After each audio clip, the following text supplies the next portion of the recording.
아, 또 여러분 친구들, 아니 나 자신 오늘 또 다시 이렇게 영상을 키우게 됐는데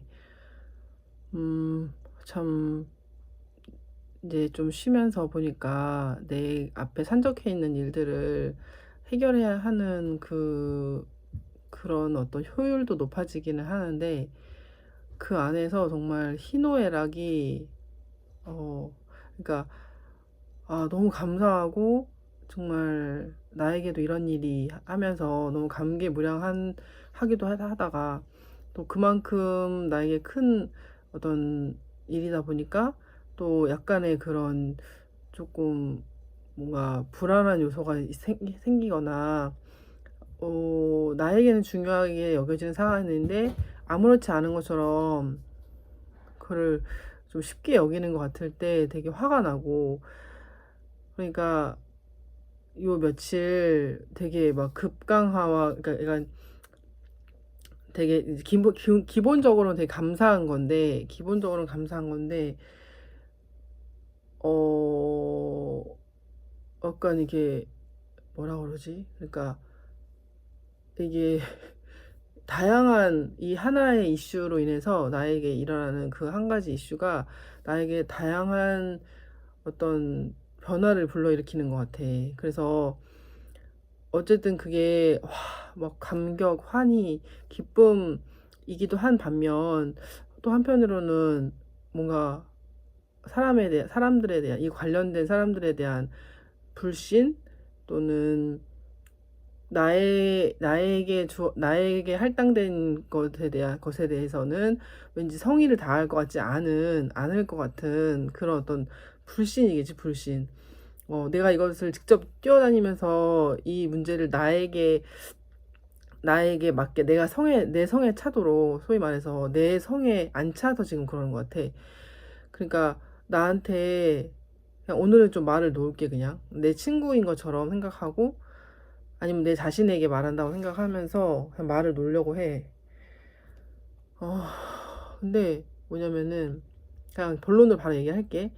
내가 이제 목사동에 도심 이름도 진짜, 목사동, 뭐 강서구 인근 소유지 등의 도심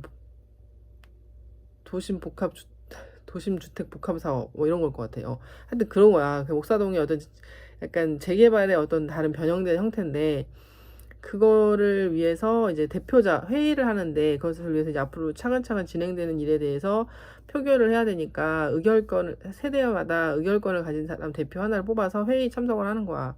근데 나는 그냥 남편이 했으면 좋겠다 해서 처음에 방문했을 때 남편으로 했는데, 여건적으로 남편이 직장을 다니다 보니까 평일에 회의가 잡힐 때는 거의 못 간단 말이야. 연차를 써야지만 갈 수가 있고, 또 남편은 이제, 그래서 나보고 그냥 내가 대표를 하라고 해서, 그럼 내가 대표를 한다고 하면서 변경을 하려고 하니까 직접 와서 뭐 동의서를 다시 작성을 해야 된다는 거야. 그래서 그래, 뭐 나는 일단 그 사업이 진행된다는 것만으로도 되게 고무적이니까, 그러면은 얼마든지 좋다고, 내가 지금 잠깐 쉬고 있으니까 그러면 내가 사무실로 가겠다 해서 오늘 갔단 말이야. 근데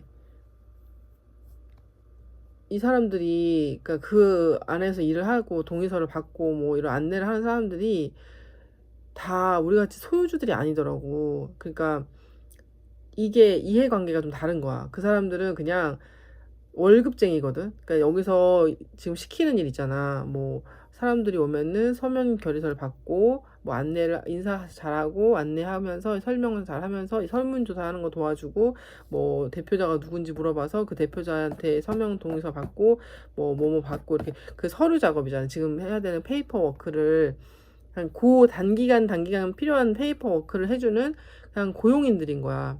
그러니까 우리 소유주들, 말하자면 이 아파트가 들어섰을 때 그걸 분양받고, 아파트도 상가든 그걸 분양받아서 들어가고, 거기서 실세 차익을 볼 사람들, 그러니까 절대 지금도 팔지 않고 이제 이거 갖고 있으면서 아파트를 이제 받으려고 하는 사람들 있잖아. 그 사람들한테는 이게 굉장히 소중하고 중요한 일이잖아. 근데 그 사람들이 여기 와 있는 게 아니고, 그냥 한 월급이 얼마인지는 모르겠지만 잠깐 잠깐 이 준비 과정에서 들어가는 어떤 뭐 잡일이겠지 거의. 그러니까 그런 것들을 해주려고 현장을 돌아다니는, 여기 끝나면 저 현장, 저 현장 끝나면 여기 이 현장 돌아다니는 그 어떤 그런 꾼들이더라고. 그런 거를 주업으로 삼는 사람들인데, 근데 뭐 어떻게 했어. 그러니까 나는 정말 정말 너무 소중한 마음으로, 와 내가 서울 이것 때문에 서울을 갈 수 있는데, 서울에 뭐 내가 쇼핑하러 간 것도 아니고 놀러 간 것도 아니고, 와 이것 때문에 내가 가니까 난 너무너무너무 설레서 진짜 뭐 이것저것 막 배도 고프고 막 뭐 군것질도 할 텐데 전혀 입에 그런 것들이 배도 안 고프고 아무것도 안 먹고 싶고, 그냥 거기 가서 사무실 가서 뭐 주면 먹어야지, 거기서 있는 거 먹고, 아니 내가 사가서 뭘 같이 나눠 먹거나 뭐 해야지 이러면서 나는 그런 마음으로 갔단 말이야. 근데 그럴 필요가 없었던 거더라고. 왜냐면은 그 사람들은 그냥 이런 소유주들이 오면은 이 사람들한테 이렇게 안내해서 뭐 하고 빨리 보내기 바쁘고, 나처럼 아 뭐라도 거기서 주워 듣는 게 없을까, 정보라도 뭐 난 하나도 모르니까 정보를 좀 얻어야 될 텐데 하면서 나는 거기서 계속 귀동냥이라도 하고 싶어가지고 막 이렇게 있었거든. 근데 그거 자체가 조금 실없어 보인 사람이었을 것도 같아. 근데 나는 그런 거 저런 거를 신경 못 안 쓰는 사람이니까, 내가 좋은 대로 하는 사람이니까 그냥 일단은 그렇게 했고, 그 사람들도 처음에는 그냥 이따가 뭐 그럼 궁금한 거 있으시면 상담 받아보라고 이제 이렇게 해서 상담을 하게 됐는데, 그러니까 기본적인 태도가 그 사람들은 이 일에 직접적인 수혜자들이 아니다 보니까 이렇게 나처럼 간절하고 그것에 대해서 너무 소중한 마음이 아니고 그냥 빨리빨리 처리하고 그냥 오늘 퇴근 시간 기다리는 직장인들인 거야.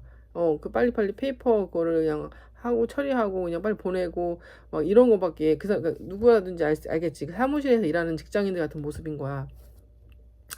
근데 이제 나는 거기서 내가 알짱알짱 대고 안 가고 있으니까 뭐 그럼 뭐 궁금한 거 있냐고 하면 상담을 해주겠대. 그래서 했는데 사실은 내가 이 집, 이게 목동에서 산 두 번째 집인데, 첫 번째 아까 알게 된 소식 중에는 좋은 소식과 나쁜 소식이 있어.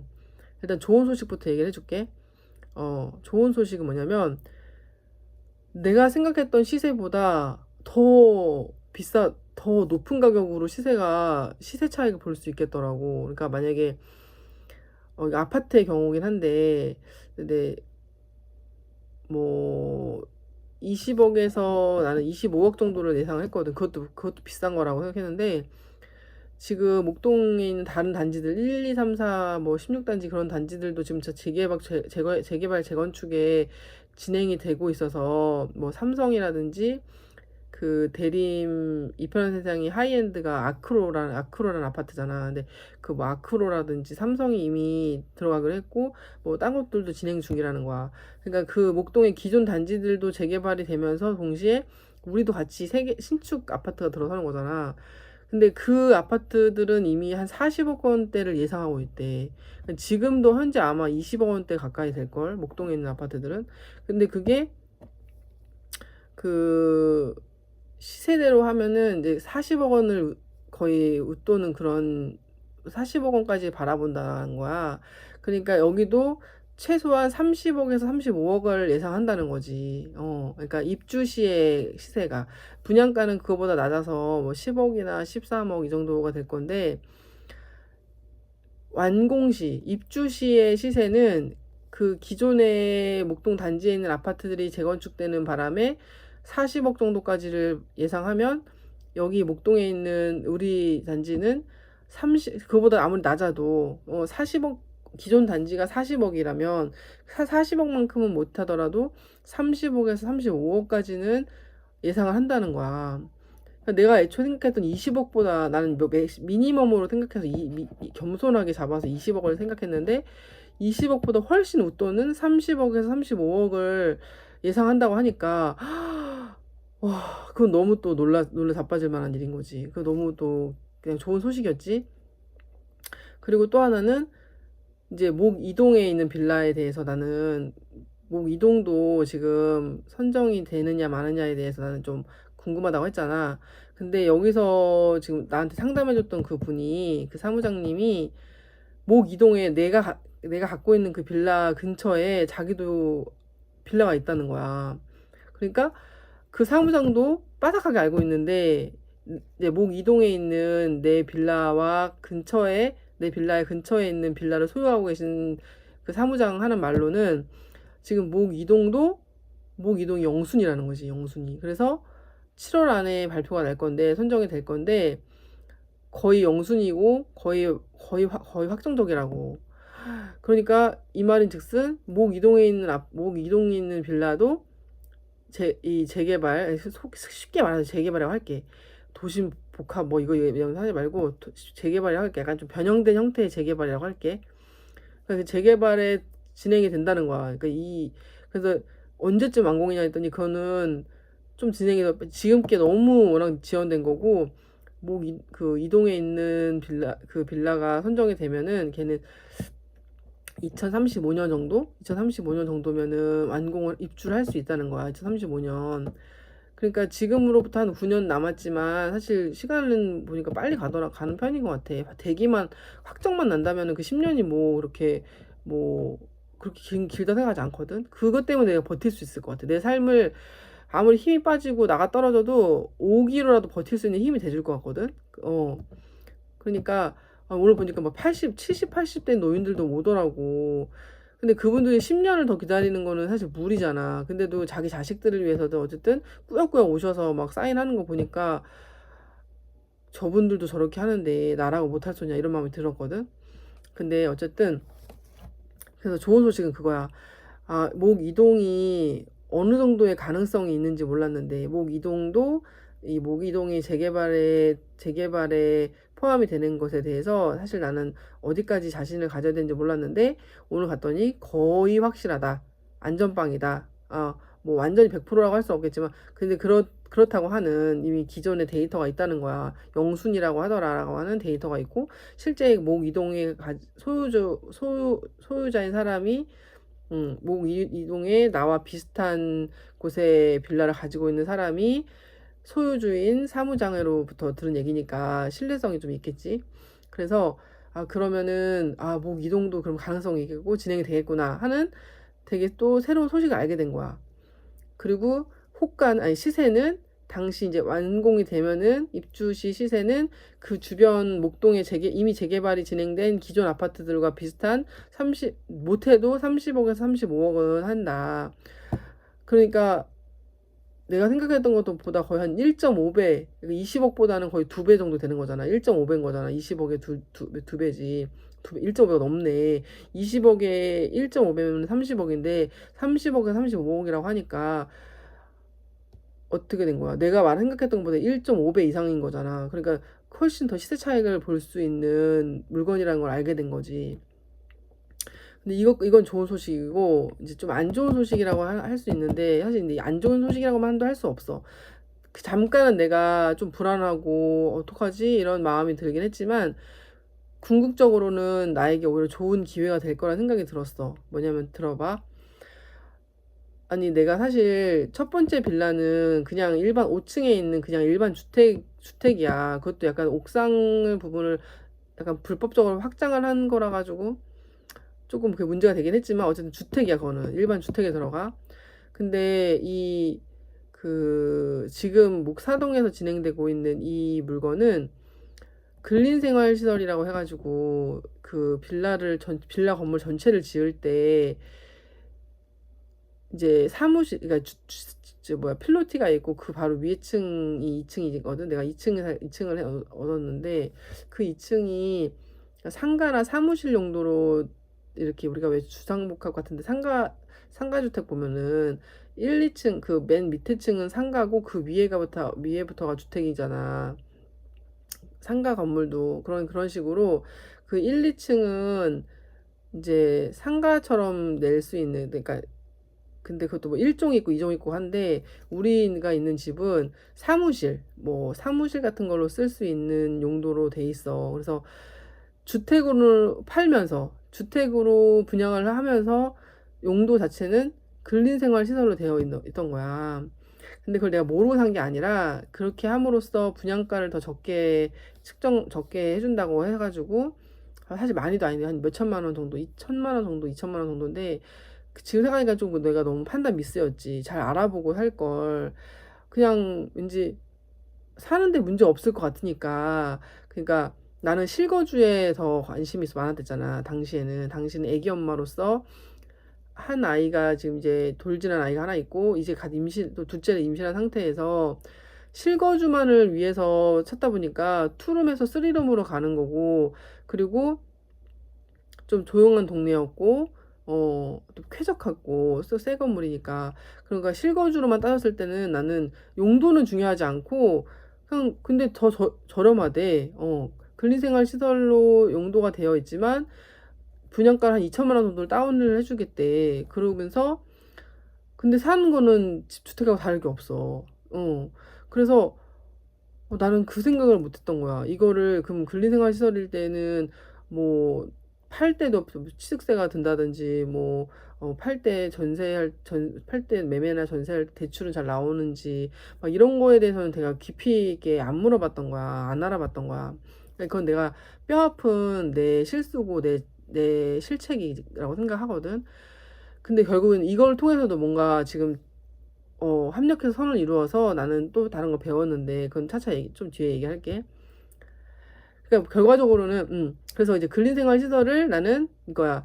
어차피 내가 주거용으로 쓸 거고 내가 실거주를 할 거기 때문에 용도 자체가 뭔지 상관이 없다. 근데 난 저렴하게 사는 게 난 좋았으니까 저렴하게 사는 것만 일단 그 당시에는 그게 끌려서 사놓고 보니까 알고 봤더니 근린생활 시설이라는 용도는 전세나 매매할 때 뭐 대출도 안 나오고 뭐 이런 제한이 많이 있더라고. 취득세도 또 많고. 그게 문제가 됐던 거는 이제 세를 주거나 매매자를 구할 때였어. 근데 아직 매매를 할 이유는 없으니까 매매자는 제끼고 전세를 구했는데 근데 어쨌든 전세를 살고 계시거든. 근데 그게 잘 된 거는 이유가 다행히도 현금을 가지고 전세를 들어오신 분이 많았어, 이분이. 그러니까 나는 여태까지 전세 세입자를 잘 만난 게 너무나 감사하게도 대출을 끼고 들어오지 않고 자기 현금이 많은 사람이어가지고 전액을 다 현금을 주고 전세 사겠다는 세입자들인 거야. 그러니까 나 입장에서는 어때? 현금으로만 와주고 전세 대출 안 받으니까 근생인 거 뭐 아무 소용이 없는 거, 문제가 안 되는 거였어. 그리고 그분들도 그냥 살기 좋다. 집이 너무 깨끗하다. 이런 것만 좋았고, 나 현금이 많으니까 현금으로 대체할게요 해서 근생인 거에 대한 아무런 제약을 그렇게 크게 피부로 못 느낀 거거든. 근데 이제 지금 이 재개발 사업에 진행이 되면서 나도 알게 된 게 있는데 이 근생은 상가에 속하는 거잖아. 그러니까 어 내가 이걸 만약에 주택을 소유했으면 바로 아파트가 주택이니까 아파트를 분양받는 걸로 이렇게 됐을 건데 그 내가 가지고 있는 게 말하자면 상가 용도기 때문에 아파트에도 상가가 있잖아. 막 뭐 롯데캐슬이나 뭐 무슨 뭐 자이레미안 이런 아파트들도 아파트 옆에 뭐 학원, 부동산 뭐 이런 거 편의점 이런 거를 위한 그 아파트 인구 삥 둘러서 가지고 상가가 있지. 어느 아파트도 다 있잖아. 그 상가가. 물론 막 그 공실 나가지고 막 유령 같은 그런 이게 황폐한 상가들도 있지만 어쨌든 아파트가 있으면 그 아파트에 딸린 상가들도 있잖아. 그러니까 우리는 상가를 분양받을 수 있다 그러더라고. 상가를 분양받아야 된다 그러는 거야. 그러니까 주택을 가진 사람은 주택인 아파트로 바로 분양을 받는 건데 나 같은 경우는 그래서 그때 약간 되게 마음에서 그때 뼈 아프다 이런 생각을 했거든. 내가 왜 그랬을까? 내가 왜 근생을 샀을까? 내가 왜 근생을 더 커서 샀을까 했어. 그래서 그럼 상가를 받는다고요? 이제 이렇게 알고서 그러면은 근데 상가도 그래도 나쁘지 않은 거 아닌가? 이 생각을 또 나름 이제 좋은 생각을 해야 되니까 이걸 어떻게든 나에게 좋게끔 해석을 하고 그렇게 바꿔야 되니까 그랬더니 상가를 받는 건데 그 사람들이 몰랐던 것 같아.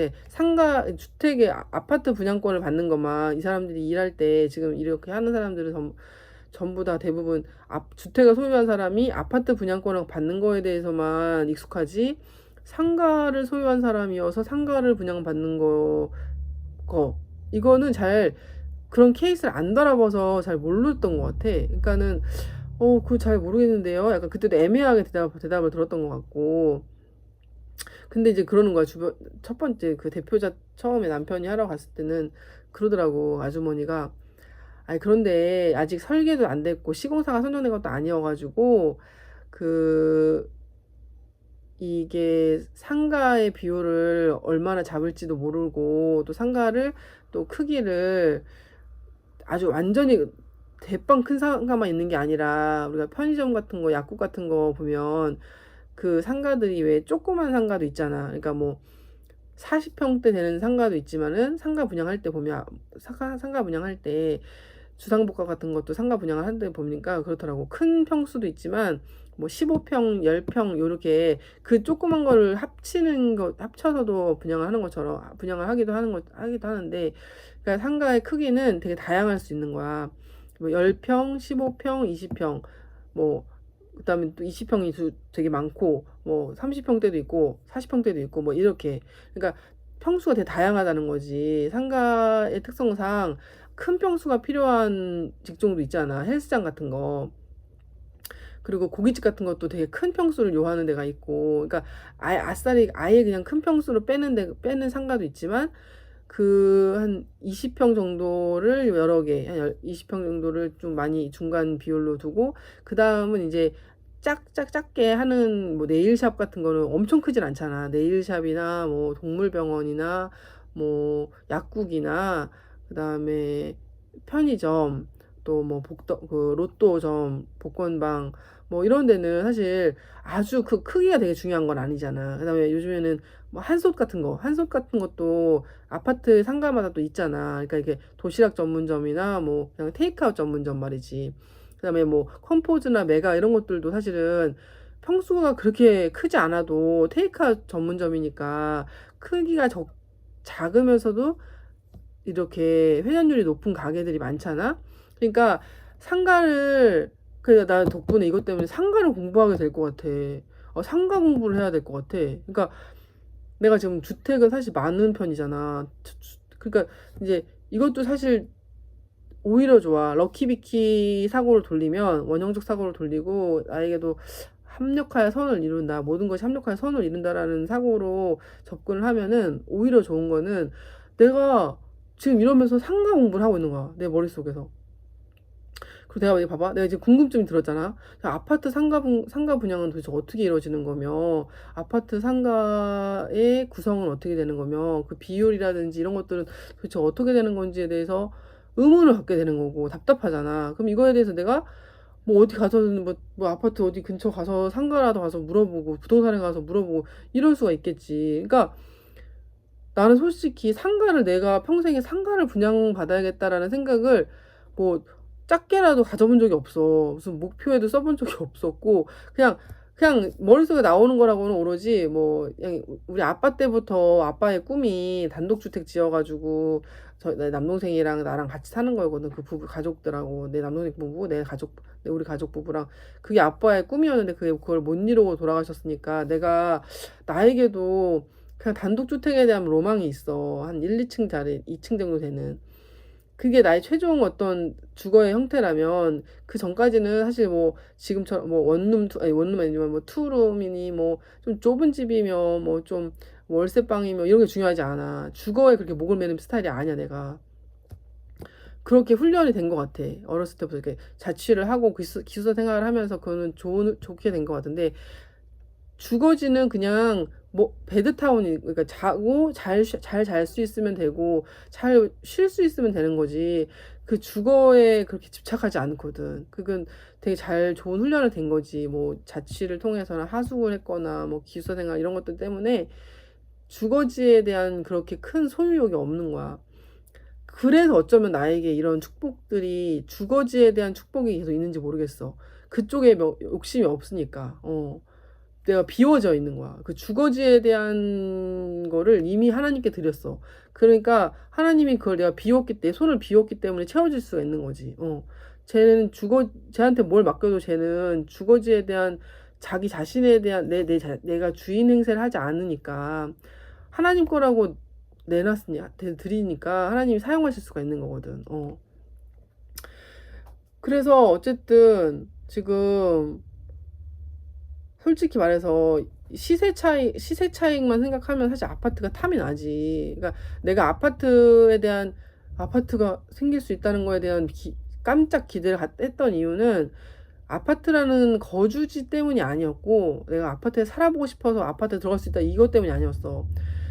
그 시세 차익을 보려는 것 때문이었거든. 그냥 그게 뭐 입주 시기가 되면은 전세자를 구해서 전세 보증금으로 뭐 분담금이나 뭐 이주비를 다 해결하고 그 남은 걸로 이제 우리는 단독주택에 들어가야겠다 이런 구상을 하고 있었거든. 그러니까 그냥 그건 나의 단편적인 계획이었던 거야. 근데 이제 오늘 실제 보니까 너무너무 좋은, 사실은 이제 그렇게 해주는 일은 이제 이동해서 기대할 수 있는 거야. 내가 아파트를 소유할 수 있게 된다라는 꿈은 이동에 있는 빌라 때문에 실현 가능해진 거고, 그래서 아파트의 그 시세 차익을 내가 맛볼 수가 있게 된 거야.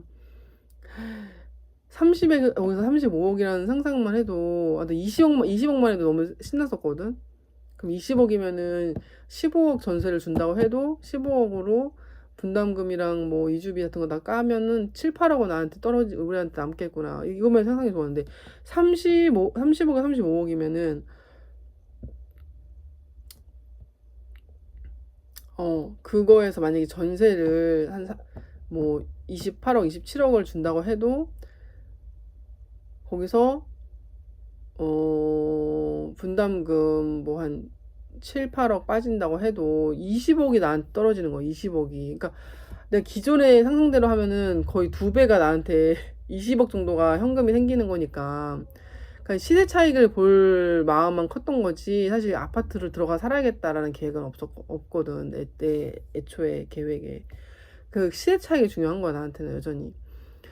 근데 이제 갔더니 나에게는 그럴 기회가 남아 있는데 그거는 여기서가 아니라 이동권 때문이고, 그 다음에 이 금액이 되게 높구나, 내가 생각한 것보다 훨씬 높구나. 대전에도 20억짜리는 있어. 근데 목동 정도면은 3, 40억은 한다는 거지.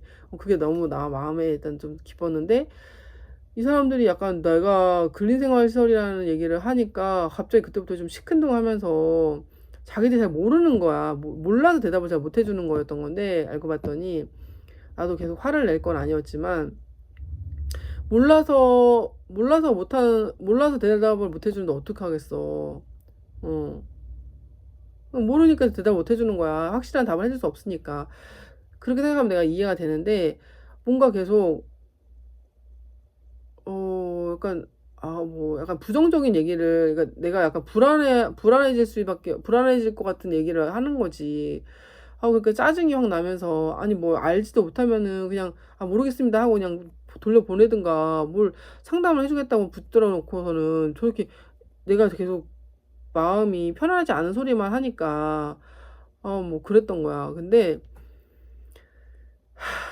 그리고 또 집에 와서도 이제 그 단톡에다가도 내가 이제 올렸거든. 이거 그냥 주택하는 사람, 뭐 좋은 일 막 계속 긍정적으로만 얘기할 게 아니라, 지금 이런 상가를 분양받게 된 사람들에 대해서도 이 상가는 어떻게 됐는지, 상가 공급은 어떻게 됐는지에 대해서도 면밀하게 조사를 하고, 또 그런 해당자들에 대해서 뭐 설명회라든지 이렇게 좀 의견을 수렴하고 해서, 실제 설계하는 단계라든지 시공사들을 만나서 시공사들을 선정하는 과정에 그 부분을 반드시 포함시켜야 된다.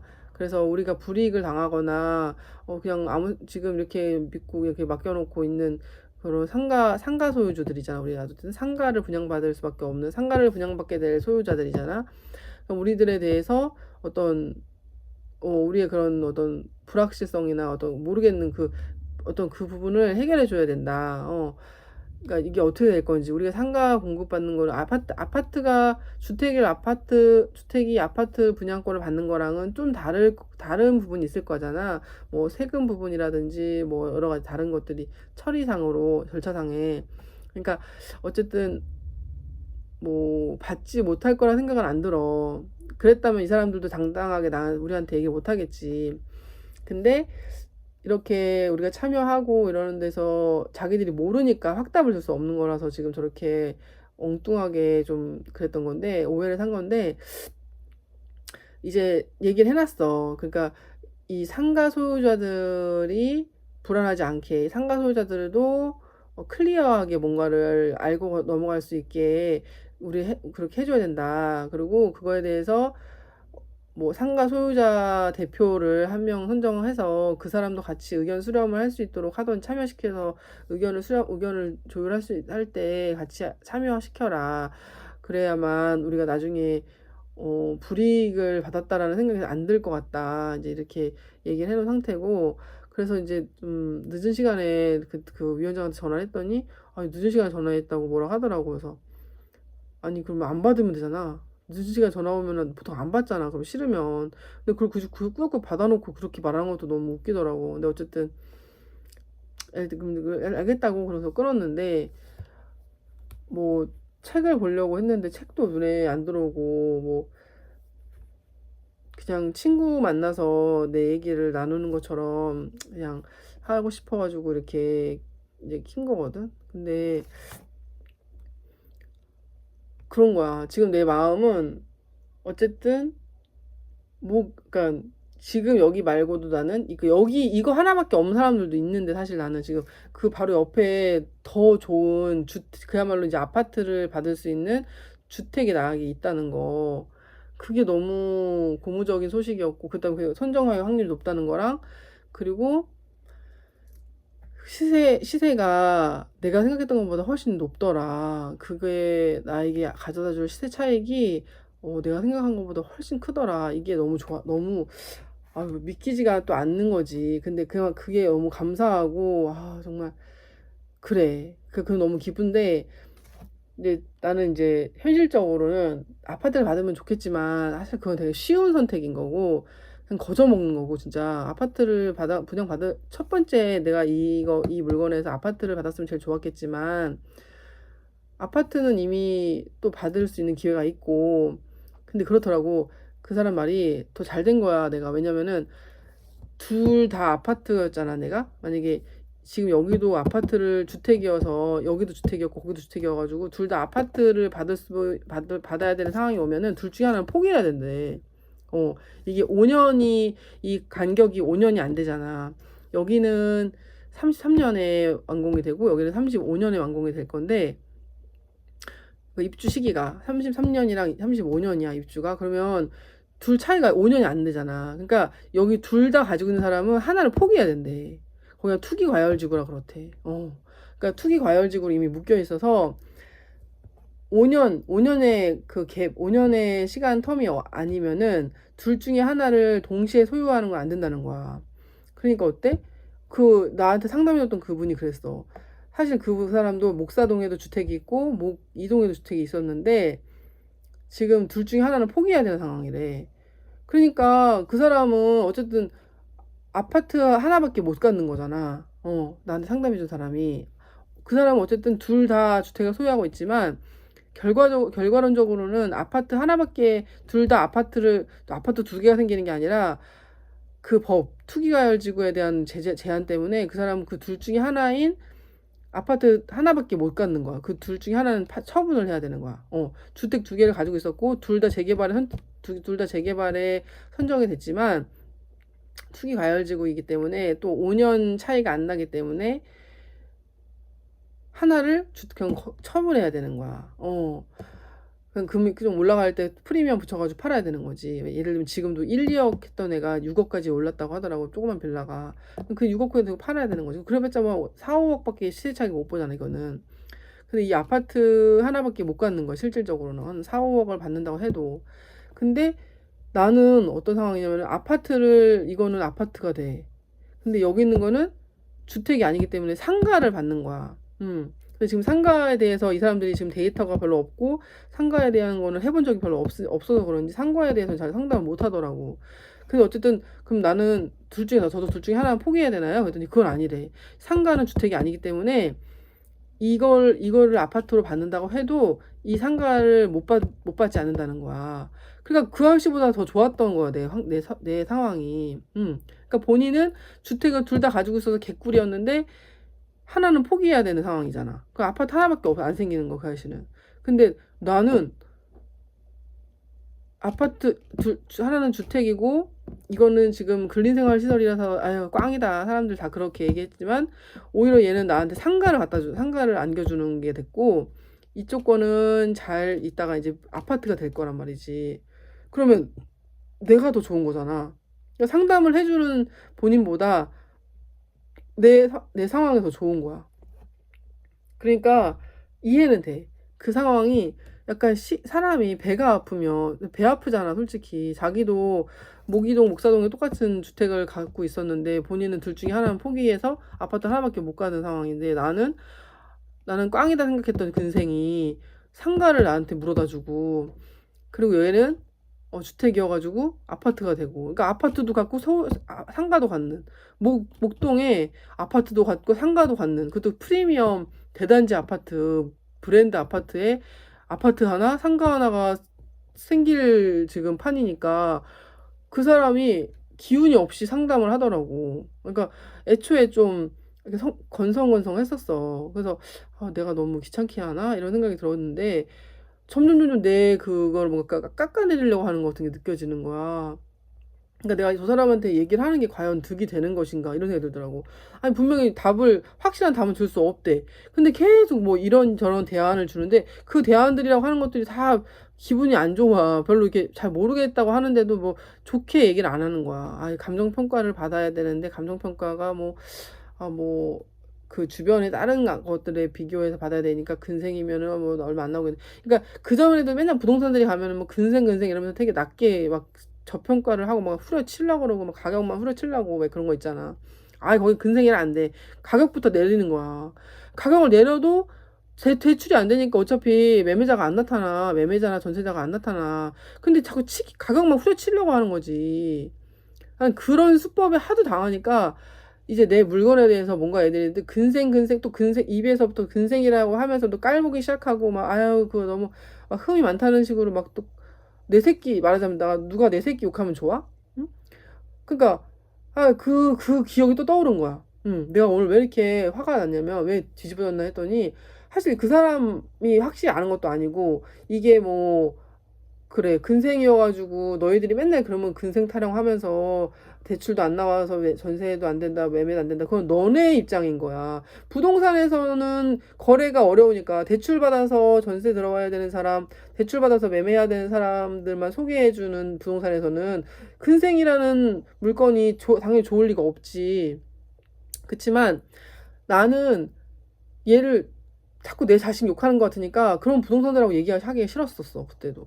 근데 그래 내가 실수했어. 그래 내가 잘못했어. 그놈의 근생 내가 사가지고 진짜 내가 잘못했네. 이런 마음으로 막 나를 자책했었거든.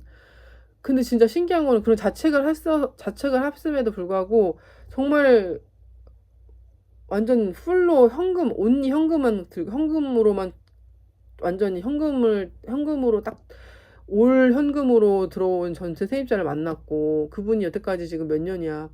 16년에 거길 들어왔으니까 10년째 살고 계셔. 10년째 전세를. 그냥 자동 갱신을 돼가지고 살고 계시는 거야. 딸하고 둘이 사시는데 여자분이시고. 아니 그러니까 그거를 근생이라고 하면서 깎아내리는 사람들은 다 누구냐? 부동산 중개인 업자들이었어.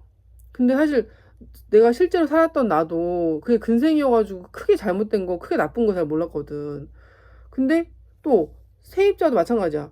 그냥 자기가 살기 좋으니까 그냥 그걸 그렇게 애초에 불법적으로 허가를 받은 건축자가 잘못이고, 그거를 그렇게 제대로 심사를 안 하고서는 그거를 허가를 내준 구청이 잘못 아니야? 난 당연히 영업을 당해가지고 잘 모르는 애기 엄마가, 나도 잘 공부 안 해서 것도 문제지만 그거를 내가 산 게 뭐 그렇게 잘못한 것처럼 막 아유 그거 근생이라 그거 아유 막 이렇게 할 일이냐고.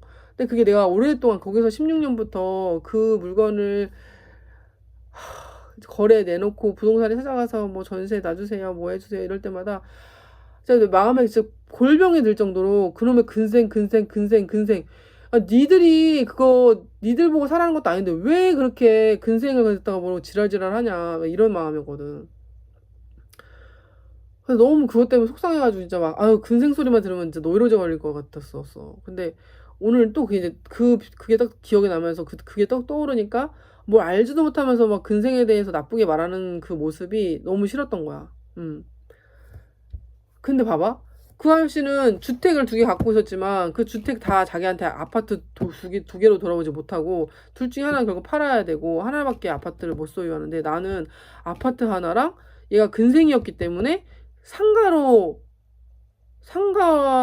졸지에 나는 상가를 생각도 안 하고 살았던 사람이 상가를 분양받게 생긴 거야. 그러니까 상가에 대해서 이 사람들이 공부를 안 한 거고 상가 분양받는 거에 대해서는 데이터가 없고 머리가 없어. 정보가 없어. 아무 생각이 없어. 그러니까 그거를 상담을 못 해주는 자기들이 상담을 못 해주고 있는 거지. 근데 그 잘못된 건 아니잖아. 뭐 알아보고서 제가 알아보고서 그럼 말씀을 드리겠다. 뭐 이러면 더 좋겠는데 아유 뭐 또 막 이런 식으로 나오니까 됐다 이렇게 된 거거든. 그러니까 오늘 나는 되게 큰 수확을 얻은 거고 되게 좋은 소식을 접한 거 맞아. 내가 생각했던 시세보다도 거의 2배 가까운 금액으로 책정이 될 것 같다는 거지. 완공 입주 시점에는. 물론 분양가는 되게 낮은데 그 입주 시기에는 이 시세가 그 인근에 이미 그 목동 단지가 지금 재개발되고 있기 때문에 동시적으로 거의 걔네들이 형성하는 시세를 따라갈 수밖에 없다. 그러면서 왜냐면 브랜드 가치가 거의 똑같거든. 지금 목동의 단지들이 재개발하는 그 재개발하면서 들어온 아파트들의 브랜드랑 여기 단지에 이렇게 뭐 막 이렇게 로비하는 브랜드가 거의 비슷해. 거의 5천 세대니까 서울에 5천 세대는 거의 없대. 그러니까 그렇게 거의 비등비등 하다 보니까 목동 단지가 40억이면 여기도 40억 가까운 금액을 받을 수 있다는 거야. 그러니까 30억에 40억. 그러니까 35억 정도를 받아도 나는 얼마나 그게 큰 돈이야. 큰 거야. 근데 물론 그게 아파트 시세긴 하지만 상가는 더 다르겠지만 그런 아파트 시세를 나는 목 이동에서 기대할 수 있는 거고. 어차피 거기가 다 근거리야. 그러니까 목사동이나 모기동이나 거의 비슷비슷한 동네야. 그리고 목 이동도 목 2, 3동이 같이 하기 때문에 입지가 더 좋고 또 거기도 거기 5천 세대 이상이거든. 그러니까 거기도 똑같이 더 큰 세대가 들어올 수밖에 없는 거야. 이랑 비슷하면 비슷했지 나쁘진 않아. 그러니까 거기도 30억에서 40억 되겠지. 그러니까 20억이라고 나는 막연히 그냥 최소한으로 생각했던 금액이 40억 가까이 될 거랑 2배가 또 뛰어버리니까 40억 가까이의 그 실거래를 기대할 수 있다라는 소식을 들었으니까 너무 기쁜 거고 또 하나는 얘가 될 확률이 되게 높다라는 걸 들으니까 너무 좋았던 건데 마음 한편에서는 예전에 해결되지 않았던 그 어떤 상처라고 해야 되나? 그게 건드려진 거지. 내가 가지고 있는 물건이 근생이라고 하는 그 딱지가 있어서 그거를 그냥 막 나 그걸 가지고 계속 내 마음을 힘들게 했던 그 부동산 업자들 그거에 놀아났다기보다 거기에 내가 막 이렇게 위축이 되고 내 마음이 병들었었던 그게 또 올라오면서 막 기분 좋게 행복하게 갔던 마음이 돌아올 때는 되게 진짜 이렇게 된 거야. 근데 사실 막 방방 떠 있는 것보다는 지금 컨디션이 나을 수도 있어. 막, 나 잘 됐다. 나 이제 부자다. 와, 대박이다. 나 이제 아파트 생긴다. 막 이러고, 진짜 막, 진짜 뭐, 진짜 꼴불견처럼 내 마음이 막 방방방방 떠가지고 막, 좋겠지? 나 그런 거, 막 이렇게, 막 그런 유치한 상태가 아닌 것에 대해서는 되게 감사해. 근데, 사람들은 왜 자기 거가 아니라고 자기 거 아니면은 그렇게 말 쉽게 하고 저 사람이 그거에 대해서 어떻게 생각할지도 모르면서 그거를 깎아내리고 저평가하고 자기네 말로 막 그거를 안 좋게 말하고 함부로 말하고 그러는지 모르겠어. 그러니까 내가 쉬워 보여서 그러는지 잘 모르겠는데 그렇게 하는 건 아닌 것 같아. 내가 만약에 난 안 그럴 거거든. 내가 부동산 업자인데 그 사람이 근생이래. 근데 내놓고 싶대. 그러면 그러세요? 그러면 객관적인 정보에 대해서만 알려주지. 근데 그건 이래서 안 되고 이거 너 이래서 안 뭐 이러진 않을 것 같거든. 아니 지금처럼 멀쩡하게 온리 현금으로 들어올 사람도 있는 거잖아, 막말로. 근데 자기들의 그 편견으로 대출 안 되면 안 돼. 요즘 대출 안 끼고 들어온 사람이 어딨어? 막 이러면서. 그래도 나 봐봐. 나 지금 두 집 다 현금으로만 전세를 들어온 사람들이거든. 대단하지 않아? 그러니까 그 부동산 업자들이 놀래 자빠질 것 같아. 그러니까 그게 어쩌면 하나님이 나한테 보여준 건지도 몰라. 그 부동산 사람들이 계속 대출 안 되면 안 돼. 대출 끼고 들어오지. 요새 누가 현금으로 들어와. 이런 마음을 갖고 있으니까 보란 듯이 아니다. 현금으로만 들어오는 세입자도 많다. 이거를 그 부동산 앞에서 다 보여주시는 거야, 하나님이. 그러니까 하나님이 이겨주시는 거야, 나는. 내가 못 싸우니까 하나님 대신 싸워주는 거거든. 그러지 마라. 우리 상미 집 내가 더 좋은 사람 만나게 해줄 거고, 봐라. 온리 현금으로만 계산한다. 온리 현금으로만 계약해라. 계약서나 써라. 이것들아. 응? 저 사람 현금으로만 다 하겠대. 그리고 심지어 그 다음에 1,000만 원을 전세 보증금 올려달라니까 올려주겠대. 그래서 턱 1,000만 원을 또 줬어. 근데 그거를 그 부동산들이 보는 거야, 다. 막 그 입을 다물게 하는 거지. 그 입 다물라. 근생이라 뭐 계약이 어려워요. 근생이라 대출이 안 나오면 전세를 못 구해요. 근생은 뭐가 안 좋아요. 근생이 안 돼. 막 그거를 막 깎아내리려고 그러니까 금액을 내려야 돼요. 결론은 뭐야? 금액을 낮춰야 된다는 소리야. 내가 매매하고 전세를 내놓으려고 하는데 자꾸만 금액을 낮추는 거야. 이 부동산은 그래야 거래가 되고 자기들이 수수료를 먹으니까. 근데 그것 때문에 맨날 그 집을 깎아라, 더 깎아야 된다. 맨날 그 소리를 깎아도 손님이 없는데 금액만 깎아놨어. 이 부동산이 깎아놓으면 저 부동산 또 깎고 계속 가격만 후려쳤어. 근데도 손님이 없었어. 그래서 그냥 내 소신대로 그냥 나 이 금액에 할게요 하고서 기다렸는데 어느 날 갑자기 우리가 대만을 갔다 왔나 그때? 둘째가 돌 됐을 때 추석 연휴 때 그냥 마음이 답답해가지고 대만을 여행을 갔다 왔는데 대만 갔다 와가지고 그냥 사실 내가 리프레시가 된다 그랬잖아. 나 해외 나갔다 오면 리프레시 되거든.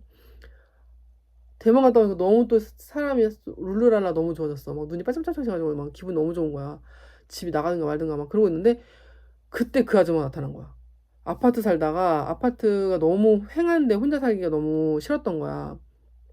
딸하고 둘이 사는데 그 넓은 아파트에 대리석 식탁을 놓고 막 막 큰 소파 놓고 이런 게 그 집이 얼마나 덜렁 혼자 그 딸도 이제 직장 다니고 이러니까 혼자 그 큰 집에 덜렁 있으려니까 되게 외롭고 쓸쓸했나 봐. 그러니까 이분이 그 동네 이제 빌라가 다 널린 게 빌라니까 그 가까운 동네였거든. 근데 자기 집 팔고 아파트 팔니까 뭐 3, 4억 못해도 막 아무리 후진 아파트라도 그 당시에 5, 6억, 7억을 했겠지. 그러니까 그걸 팔고서 그 돈으로 들어오겠다면서 그때는 우리가 1억 7천밖에 안 했어 빌라가 전세금도. 근데 그러니까 이 아줌마는 우리 집에 오니까 우리 애기 둘을 키우는 집이잖아. 애기 둘을 키우니까 집이 얼마나 그냥 따뜻해. 이 할머니가 볼 때는 그걸 원했던 거야. 이 집이 그냥 애들 둘 키우는 그냥 알콩달콩. 나도 요즘 유튜브 볼 때 그런 유튜브 많이 보거든. 어떤 아빠가 이 애기들하고 놀아주는데 막 남자애가 두 돌 됐나 한 세 돌 되고 여자애는 이제 한 돌 된 애들 막 이런 남매 막 키우는 그 복작복작한 집 막 까르르 막 애기 웃겨주고 애기들이 막 말 배우고 이러는 집 보면 나도 막 재밌어서 그거 보고 있어. 그것처럼 이 할머니도 이분도 이제 딸하고 둘만 사니까 외롭잖아. 그러니까 우리 집을 보러 오자마자 이 집으로 한다고. 이 집 너무 좋다는 거야, 우리 집이. 애들 둘 키우면서 그 온기가 느껴졌던 거야. 사람을 키우고 사람이 여기서 막 온정적인 게 느껴지는 거야. 나 당장 여기 하겠다고 바로 그날 본날 바로 저녁에 전화가 와가지고 계약하시겠다고 하는 거야. 그래가지고 이분